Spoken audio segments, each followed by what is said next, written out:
I partly comprehend that such would be the case, I said. If a series of knife blades on pivot ends be set in a frame and turned edgewise to a rapid current of water, the swiftly moving stream flows through this sieve of metallic edges about as easily as if there were no obstructions. Slowly turn the blades so as to present their oblique sides to the current, and an immediate pressure is apparent upon the frame that holds them. Turn the blades so as to shut up the space, and they will be torn from their sockets, or the entire frame will be shattered into pieces. I understand, go on. The ethereal current that generates the magnetic force passes through material bodies with inconceivable rapidity, and the molecules of a few substances only present to it the least obstruction. Material molecules are edgewise in it, and meet no retardation in the subtle flood. This force is the disturbance of space energy that is rushing into the earth in one form and out of it in another. But your mind is not yet in a condition to grasp the subject, for at best there is no method of explaining to men that which their experimental education has failed to prepare them to receive, and for which first absolutely new ideas, and next words with new meaning, must be formed. Now we, by we I mean those with whom I am connected, have learned to disturb the molecules in matter so as to turn them partly or entirely across the path of this magnetic current, and thus interrupt the motion of this ever-present energy.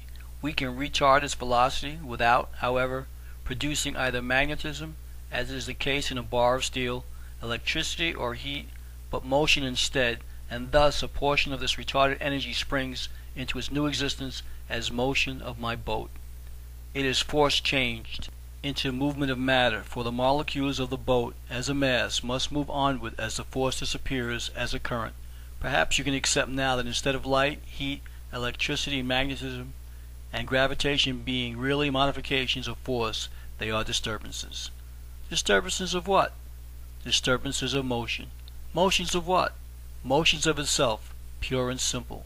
I cannot comprehend, I cannot conceive of motion pure and simple. I will explain at a future time so that you can comprehend more clearly. Other lessons must come first, but never will you see the end. Truth is infinite. Continuing, he said, let me ask if there is anything marvelous in this statement. On the earth's surface, men arrest a fitful wind, and by so doing divert the energy of its motion into movement of machinery. They induce it to turn mills and propel vessels. This motion of air is a disturbance. Mass motion transmitted to the air by heat, heat in turn being a disturbance or interruption of pure motion. When men learn to interrupt this unperceived stream of energy so as to change directly into material motion the spirit that saturates the universe and that produces force expressions, as it is constantly rushing from earth to space and from space back again, they will have at command, wherever they may be, an endless source of power, light and heat. Mass motion, light and heat being convertible. Motion lies beyond heat, light and electricity, and produce them, and so long as the earth revolves on its axis and circles in its orbit, men needs no light and heat from such indirect sources as combustion. Men will, however, yet obtain motion of molecules, heat, and material mass motion as well from earth motion, without the other dangerous intermediate force expressions now deemed necessary in their production. Do you wish me to understand that on all parts of the earth's surface there is a continual expenditure of energy, an ever-ready current that is really distinct from the light and heat of the sun, and also that the imponderable bodies that we call heat, light, electricity, and magnetism are not substances at all? Yes, he replied, and that this imperceptible something, fluid I will say, for want of a better term, now invisible and unknown to man, is as a medium in which the earth, submerged, floats as a speck of dust in a flood of space? Certainly, he replied. Am I to infer from your remarks that in the course of time man will be able to economize this force and adapt to it his wants? Yes. Go on with your exposition. I again beg of you, lead me deeper into this expanding study. There is but little more that you can comprehend now, as I have said, he answered. All materials known to man are coarse texture, and the minds of men are not yet in a condition to comprehend finer exhibitions of force or of motion modifications. Pure energy in all its modifications is absolutely unknown to man. What man call heat, gravitation, light, electricity, and magnetism are the grosser attributes attending alterations in an unknown, attenuated, highly developed force producer. They are results, not causes. The real force, an unreached energy, is now flooding all space, pervading all materials. Everywhere there exists an infinite sea of motion absolute. Since this primeval entity cannot now enter matter, as matter is known to man, man's sense can only be influenced by secondary attributes of this energy, unconscious of its all-pervading presence. However, man is working towards the power that will someday, upon the development of latent senses, open to him this new world. Then at last he will move without muscular exertion or the use of heat as an agent of motion, and will, as I am now doing, bridle the motion of space. Wherever he may be situated, there will then be warmth to any degree that he wishes, for he will be able to temper the seasons and mass motion illimitable. Also, for this energy, I reiterate, is omnipresent. However, as you will know more of this before long, we will pass the subject for the present. My guide slowly moved the lever. I sat in deep reflection, beginning to comprehend somewhat of his reasoning, and yet my mind was more than clouded.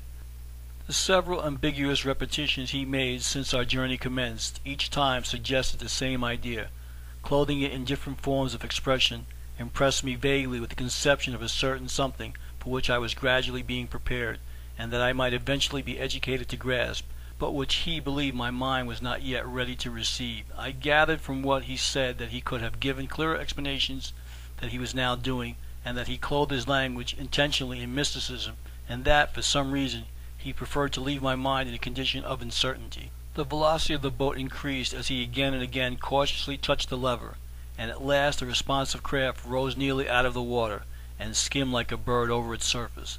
There was no object in that lake of pure crystal to govern me in calculating as to the rapidity of our motion, and I studied to evolve a method by which I could time our movements.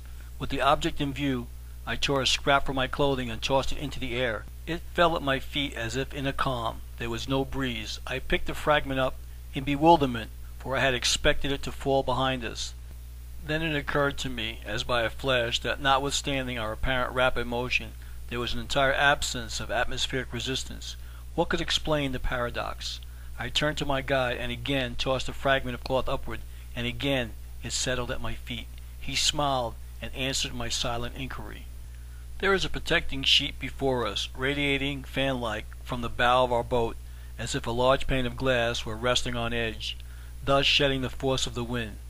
This diaphragm catches the attenuated atmosphere and protects us from its friction.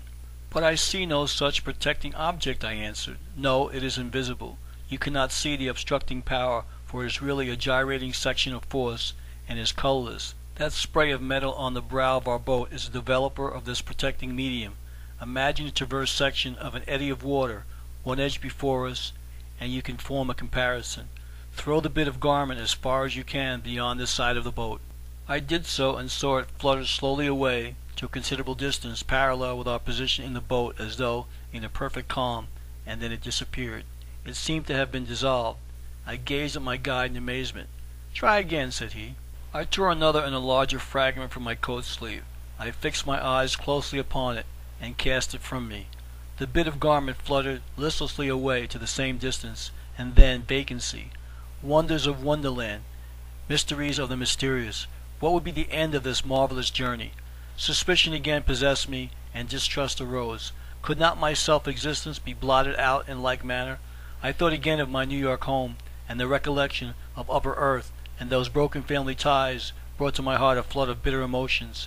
I inwardly cursed the writer of that alchemistic letter, and cursed myself for heeding the contents. The tears gushed from my eyes and trickled through my fingers as I covered my face with my hands and groaned aloud. Then, with a gentle touch, my guide's hand rested on my shoulder. "Calm yourself," he said. "This phenomenon is a natural sequence to a deeper study of nature than man has reached. It is simply the result of an exhibition of rapid motion. You are upon a great underground lake that, on a shelf of earth's substance 150 miles below the earth's surface, covers an area many thousand square miles, and which has an average depth of 5 miles. We are now crossing it diagonally at a rapid rate by the aid of the force that man will yet use in a perfectly natural manner on the rough upper ocean and bleak lands of the earth's coarse surface. The fragments of cloth disappeared from sight when thrown beyond the influence of our protected diaphragm. because when they struck the outer motionless atmosphere they were instantly left behind. The eye could not catch their sudden change in motion. A period of time is necessary to convey from eye to mind the sensation of sight. The bullet shot from a gun is invisible by reason of the fact that the eye cannot discern the momentary interruption to the light.